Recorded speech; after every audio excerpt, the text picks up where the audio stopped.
성도 여러분 안녕하십니까? 우리 재림교회에 소그룹의 씨앗이 뿌려져서 자라게 하시고 열매 맺게 하시는 하나님의 역사를 맛보게 되기를 간절히 기원합니다.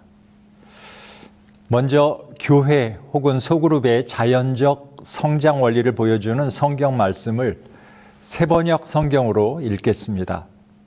마가복음 4장 26절부터 28절까지 말씀입니다.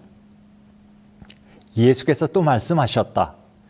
하나님 나라는 이렇게 비유할 수 있다. 어떤 사람이 땅에 씨를 뿌려놓고 밤낮 자고 일어나고 하는 사이에 그 씨에서 싹이 나고 자라지만 그 사람은 어떻게 그렇게 되는지를 알지 못한다. 땅이 저절로 열매를 맺게 하는데 처음에는 싹을 내고 그 다음에는 이삭을 내고 또 그 다음에는 이삭의 알찬 나달을 낸다. 여러분, 살아있는 모두는 성장한다는 아름다운 명언이 있습니다. 하나님께 기회를 드리기만 하면 하나님께서 일하십니다.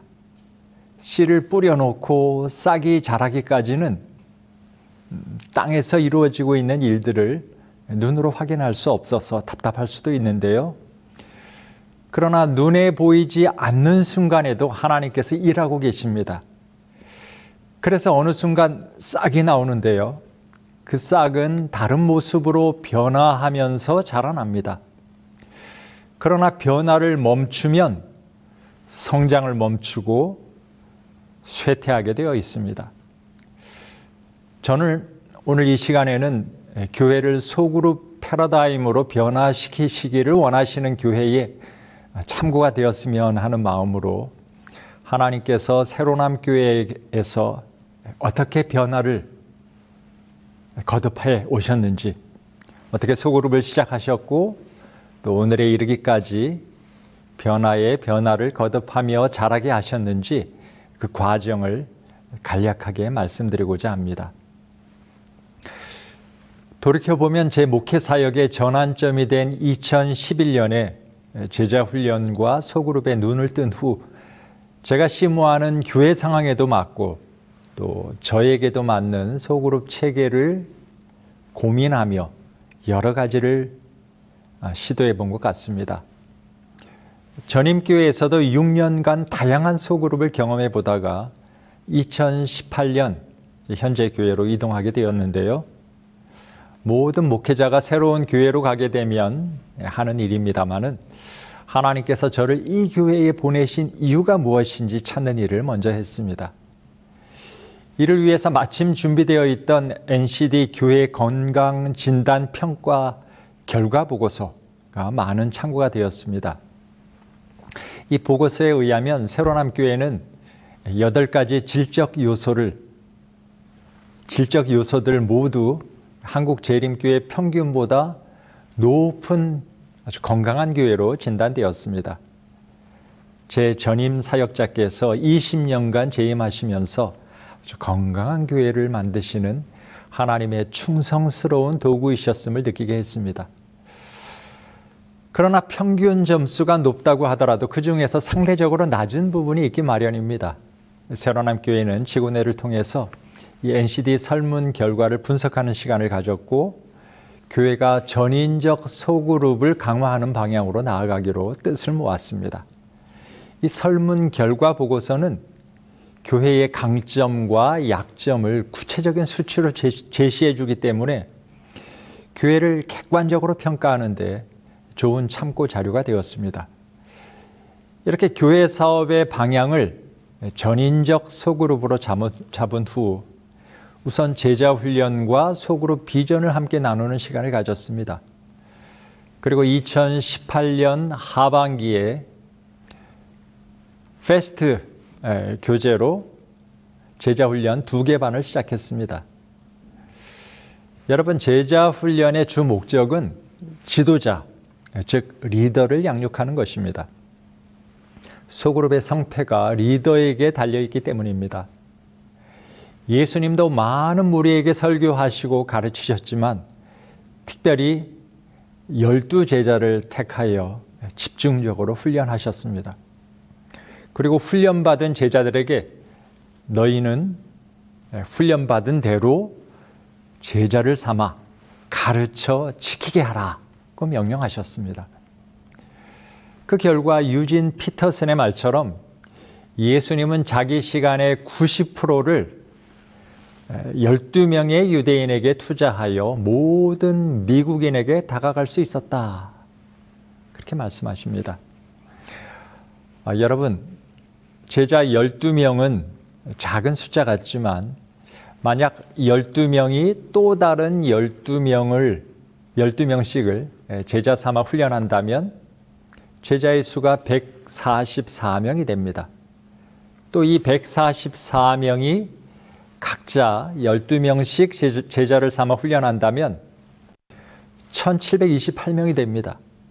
이 1728명이 12명씩 제자를 삼아 훈련한다면 2736명이 됩니다. 이 2736명이 12명씩 제자를 삼아 훈련한다면 248,832명입니다.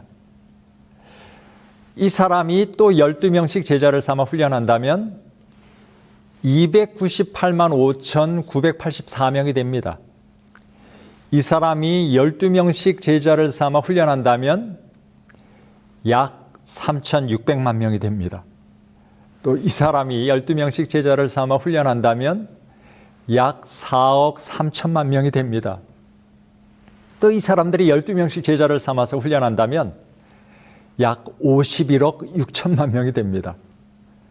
또 이 사람이 12명씩 제자를 삼아 훈련한다면 약 620억 명이 됩니다. 생각만 해도 가슴 벅찬 일이라 제가 계산기를 두드려 봤습니다. 지금 세계 인구가 81억 명이 정도 되니까 계산상으로는 12명 1대에서 9대가 되기 전에 지구를 다 커버하고도 남게 됩니다. 이렇게 말씀드리면 아마도 예수님과 우리는 다르다, 같냐고 하실 것입니다. 그래서 예수님께서 주신 약속이 있습니다. 요한복음 14장 12절에 보면 나를 믿는 자는 내가 하는 일을 그도 할 것이요 또한 그보다 큰 일도 하리라고 하셨습니다. 그리고 16절에 그 일을 다른 보혜사이신 성령님을 통해서 이루시겠다고 약속하셨습니다. 100번 양보해서 1년에 한 사람이 한 명씩만 제자를 삼는다고 해도 33년째에 86억 명 정도가 됩니다. 이것은 한 명의 신자를 만드는 것이 아니라 제자로 세워야 가능한 일입니다. 제자만 제자를 낳을 수 있기 때문입니다. 여러분, 훈련소에 입소한 평범한 젊은이들이 6주간의 훈련 과정을 마친 후 군인으로 다시 태어납니다. 평범한 어부들이 예수님으로부터 제자 훈련을 받은 후 초대교회의 리더들이 되었습니다. 제자 훈련을 통해 각종 사역을 감당할 리더가 되게 하려 하신 것입니다. 그리고 훈련을 받은 이들은 은사를 따라서 사도로, 선지자로, 전도자로, 목사와 교사로 역할을 하게 되었습니다. 여러분, 출애굽한 이스라엘의 조직상 가장 큰 문제는 모세 한 사람에게 모든 책임과 권한이 집중되어 있었다는 것이었습니다. 모세는 아침부터 저녁까지 쉴 사이도 없이 백성을 재판해야 했습니다. 장인 이드로가 볼 때 이것은 그의 딸을 과부로 만들 일일 뿐만 아니라 업무상 매우 비효율적이기까지 한 상황이었습니다. 그래서 1000부장, 100부장, 50부장, 10부장의 조직 체계를 제안했습니다. 이들로 작은 일을 재판하게 하고 모세는 큰 일만 재판하라는 것이었습니다. 이 제안이 받아들여졌고요. 그래서 20세 이상 남자가 60만 3,550명이 출애굽한 것을 고려할 때 10명을 책임지는 10부장이 6만 355명이 세워졌습니다. 또 이 학부장 10명을 책임지는 백부장이 6,036명이 세워졌습니다. 백부장 10명을 책임질 천부장도 600명 이상 세워졌습니다. 이 조직 체계가 세워지면서 다양한 리더들이 세워진 것입니다. 영감의 글은 훈련을 통한 리더십 양성의 필요성을 말씀하십니다. 그리스도인 선교봉사 5장 교회는 양성소라는 이 소제의 몇 말씀을 읽어드리겠습니다. 교회증언 9권 117페이지. 지금 교회를 든든하게 세우는 일에 필요한 것은 주님께서 사용하실 수 있도록 교육시킬 수 있는 재능을 찾아내어 개발시키는 것이다. 일이다. 필요한 것은 훈련, 곧 교육이다. 치료봉사 135페이지. 모든 교회는 그리스도인 일꾼들을 양성하는 학교가 되어야 한다. 교회증언 9권 116페이지. 영적으로 교회를 돌볼 책임을 맡은 자들은 모든 교인에게 하나님의 사업에 있어서 어떤 부분을 담당할 기회를 제공해 주기 위하여 여러 가지 수단과 방법을 고안해내야 한다. 그리스도인 선교봉사 7장은 목사와 평신자의 협력이라고 하는 장입니다. 거기에 또 몇 말씀을 읽어드리겠습니다. 복음교역자 338페이지. 이 땅의 하나님의 사업은 교회를 구성하고 있는 남녀들이 이 일에 호응하여 그들의 노력과 목사와 교회 직원들의 노력을 합하여 일하지 않고서는 결코 마칠 수 없다. 제7일 안식일 예수재림교회 선교 약사 291페이지.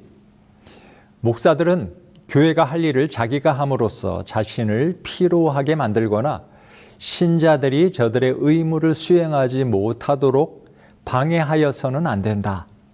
그들은 신자들에게 교회가 지역사회에서 일할 수 있는 방법을 가르쳐야 한다.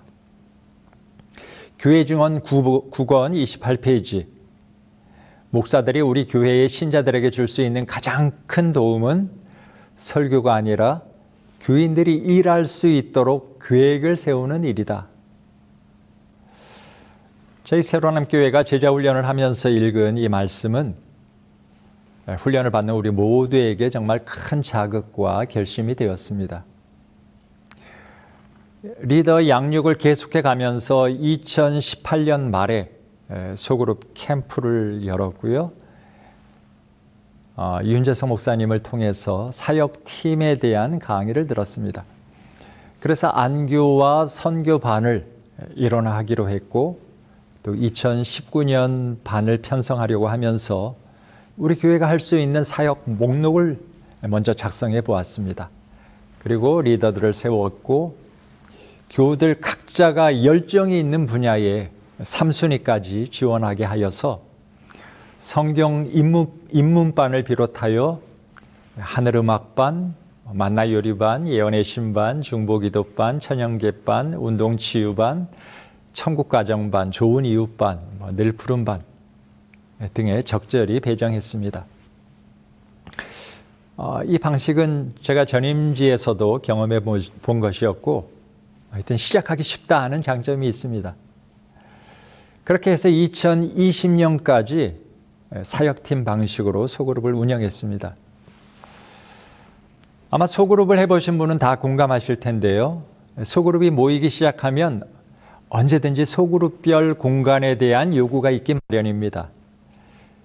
그래서 저희도 2019년에 소그룹을 위한 리모델링 공사를 했습니다.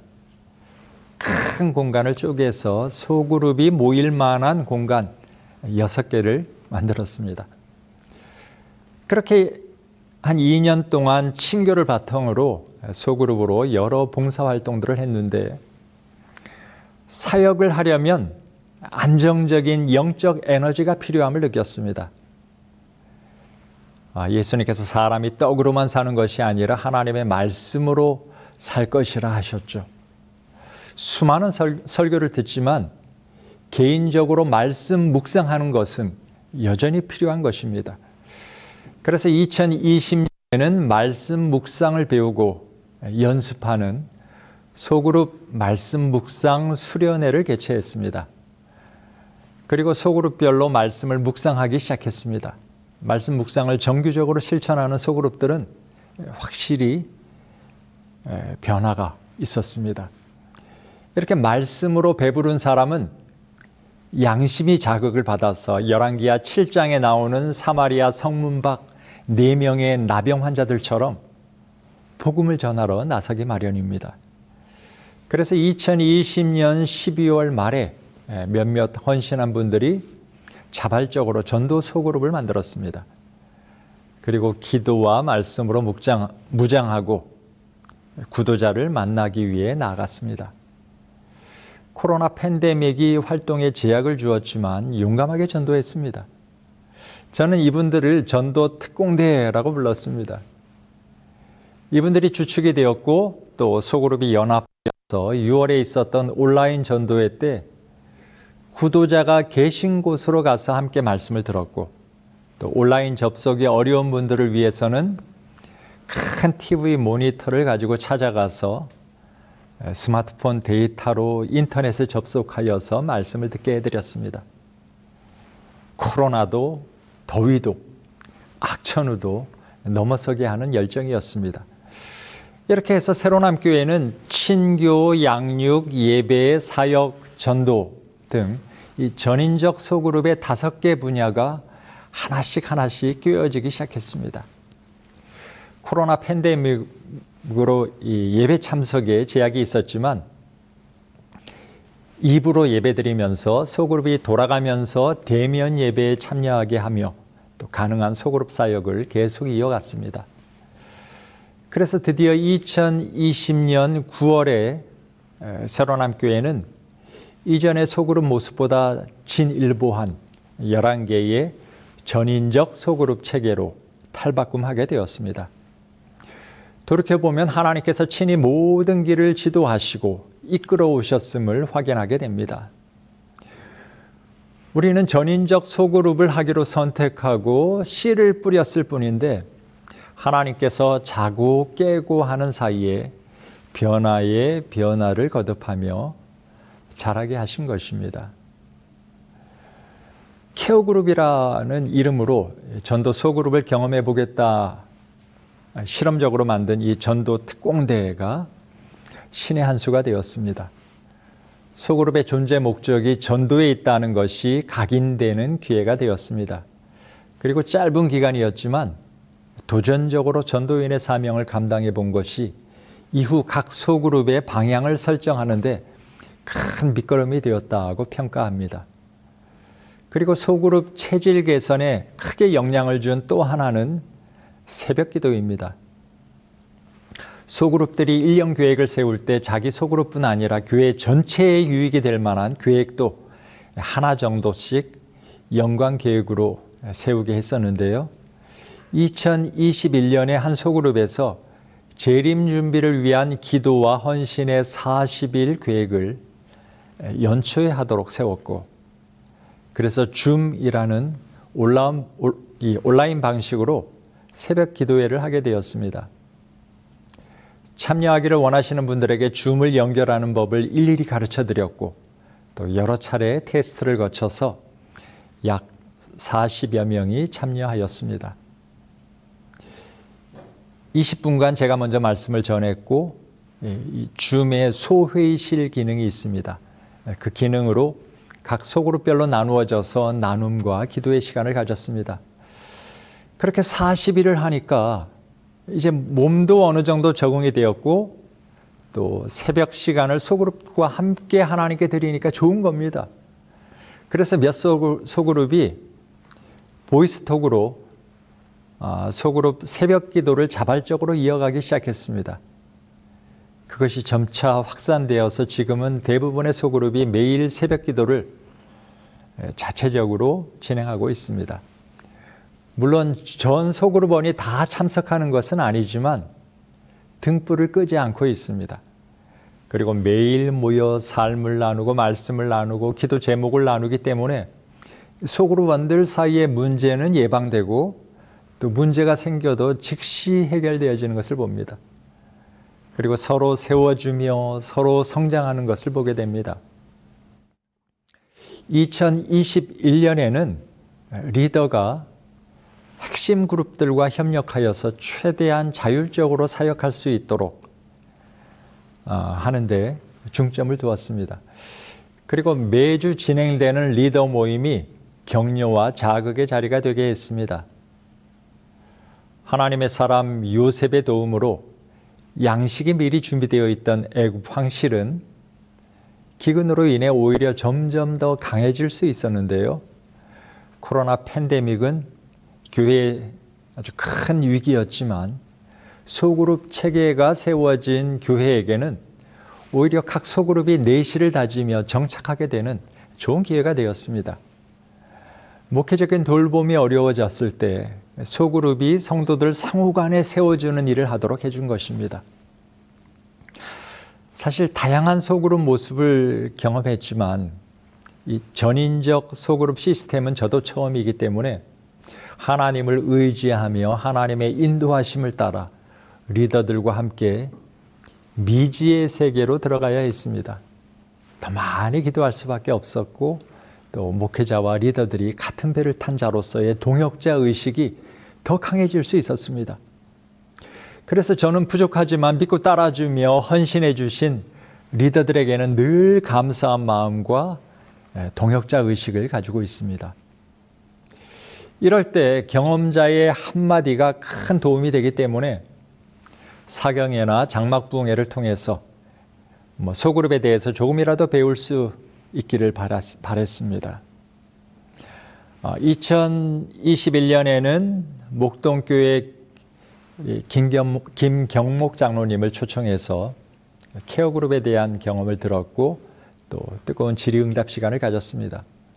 2022년 사경회 때는 열린교회 현대원 목사님을 강사로 모시고 JDTS 소그룹 철학을 정리하는 시간을 가졌습니다. 2022년 장막부흥회 때는 제주도에서 윤재승 목사님 강의를 통해서 소그룹 교회에 대한 관점을 다시 한번 정립할 수 있었습니다.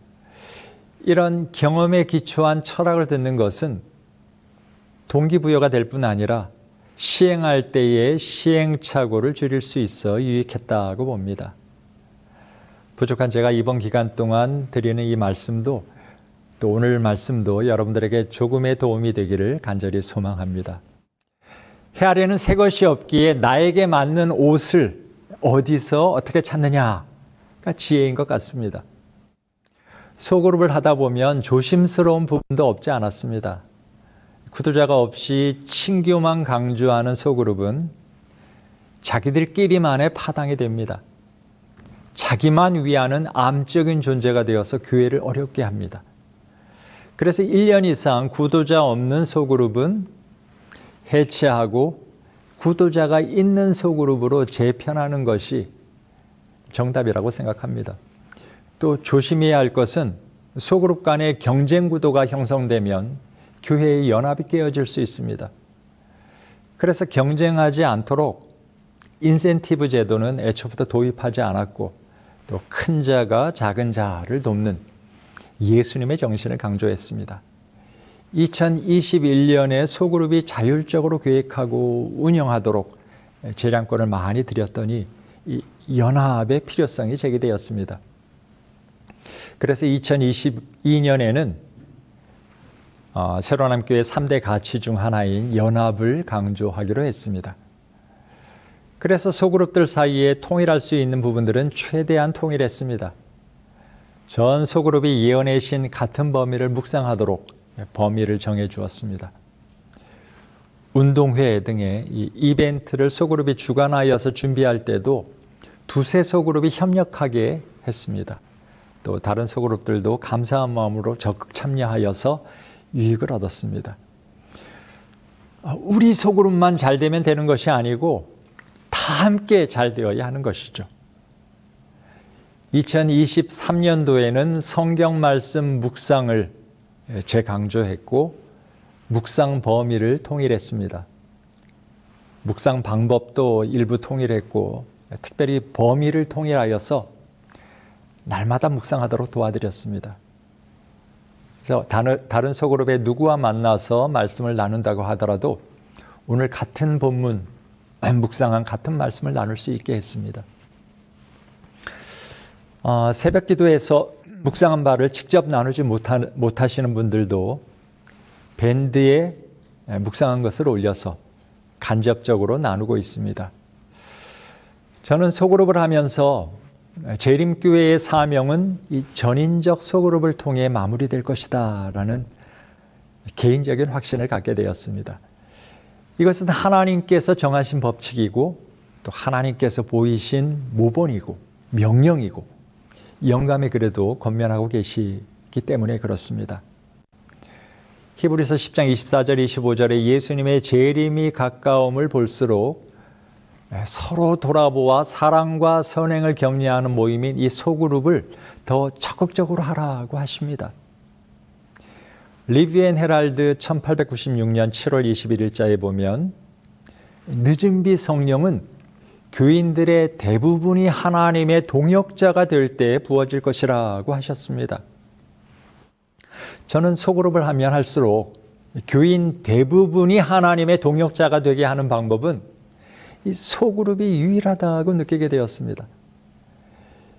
교회를 크게 건축하고 교인 숫자가 증가하는 것, 이것은 결과일 뿐이지 늦은 비 성령의 일하심과는 직접적인 상관은 없는 것들입니다. 소그룹에서 서로 권하여 사랑과 선행을 격려할 때만 이런 역사가 일어날 수 있다고 믿습니다. 제 주관적인 판단입니다만은 전인적 소그룹을 위한 몇 가지 전제 조건이 있습니다. 첫 번째는 목회자와 장로님들의 의지가 반드시 필요합니다. 대부분의 재림교회 목사님들은 교회 일에 하나부터 열까지 다 관여해야 할 형편이죠. 이드로가 걱정한 모세의 상황과 아주 비슷한 형편입니다. 저도 제가 하는 것이 남에게 이렇게 맡기기 어려워하는 제 성격상 더 편하고 또 익숙한 것들이기 때문에 더 잘할 수 있다고 생각하기 때문에 위임하는 것이 더 어려웠습니다. 그러나 리더에게 목회의 많은 부분을 위임해 보니까 제 어깨는 가벼워졌고 또 어떤 부분에서는 리더들이 저보다 더 좋은 은사들을 가지고 있더라고요. 저와 동역할 뿐 아니라 하나님과 동역하게 해드렸습니다. 저는 기도와 말씀에 더 집중할 수 있는 시간을 확보하게 되었고요. 저희 교회는 청년반까지 12개의 소그룹의 리더들이 목회부에 소속이 되어서 목회자처럼 일하기 때문에 저희는 부목사가 있어야 할 꼭 필요한 것은 없습니다. 또 담임 목사가 없어도 큰 문제가 없는 교회가 되었습니다. 그리고 리더들에게도 리더가 부재해도 문제없이 돌아가는 소그룹을 만들라고 강조합니다. 이를 부리더와 소그룹원들에게 위임하여서 모두가 동역자가 되게 하라는 것입니다. 우리 장로님들은 목회자급이시기 때문에 전면에 나서기보다는 리더를 세워주고 일할 수 있도록 도와줄 수 있는 자세가 필요하다고 생각합니다. 물론 장로님들이 소그룹 리더가 되셔도 좋습니다. 그러나 꼭 그렇게 하실 필요는 없다는 것입니다. 저는 리더를 묘사하는 가장 어울리는 단어는 어머니라고 생각합니다. 예전 어머니는 못 배우고 리더십이 약해 보여도 희생적인 사랑이 있어요. 리더는 성경을 잘 가르치지 못해도 상관없습니다. 그것은 교사가 하면 되는 것입니다. 리더는 하나님을 절대적으로 의지하는 믿음과 품어주고 안아줄 수 있는 사랑, 또 그들에 대한 책임감, 또 성실하게 돌보는 자세만 있으면 됩니다. 저는 새로남교회가 나름대로 이 소그룹이 정착하여서 제 기능을 할 수 있었던 주요 요인 중 하나가 우리 장로님들이 겸손하게 리더를 세워주신 데 있다고 봅니다. 올해 연초에 소그룹 리더 수양회 때 우리 장로님들이 우리 리더들을 위해서 특별히 식사 대접을 해주셨습니다. 우리 장로님들은 소그룹에서 리더가 요청하는 것은 무엇이든지 발벗고 나서서 도와주십니다. 저도 리더가 요청하는 것이면 모든 것을 다 제껴두고 1순위로 가서 도와드립니다. 리더가 방문 가자고 하면 지방에 계시다가도 우리 장로님들이 올라와서 동행하십니다. 매일 아침 말씀을 주시는 소그룹도 있고요. 안식일이면 소그룹 구도자가 있는 소그룹에서는 개인 차량으로 모시고 오기도 합니다. 안식일 오후에는 구도자와 결석자를 방문하여서 예배를 인도해 주십니다. 저는 다소 이 옥상 옥 같아서 목양 장로라는 개념을 도입하지는 않았지만 우리 장로님들은 자연스럽게 리더를 세워주시면서 또 책임감을 가지고 소그룹에서 교회 지도자로서의 자기 역할을 잘 감당하고 계십니다. 성도 여러분, 제가 행복한 목회를 하고 있는 것 같나요? 이전에 지나온 교회도 좋았지만 지금 가장 행복한 목회를 하고 있습니다. 목사의 행복은 성도들이 영적으로 성장하는 것을 보는 것입니다. 일일이 떠서 먹여줘야 하던 분들이 스스로 떠먹고 남에게 떠서 먹여줄 수 있는 분들로 성장하는 것을 보는 기쁨은 목회자의 최고의 기쁨입니다. 그러면 우리 교인들은 일이 많아졌다고 힘들어할까요? 제 희망사항일지 모르지만 아마 10명을 붙들고 힘드냐고 물으면 9은 행복하다고 대답할 것입니다. 왜냐하면 주는 것이 받는 것보다 더 행복한 것이기 때문에 그렇습니다. 말씀과 기도를 나눌 뿐 아니라 다양한 방법으로 사랑을 나누면서 행복을 누리게 된 것입니다. 여러분도 소그룹을 통해 행복한 신앙생활을 하게 되시기를 축복합니다. 여러분 모두 하나님과 동역하는 기쁨과 보람이 충만하시기를 기원합니다. 그래서 늦은비 성령님의 역사를 힘입어 마지막 사업 속히 마치고 우리 사랑하는 주님 속히 맞이할 수 있기를 간절히 소망하며 말씀 줄이겠습니다. 감사합니다.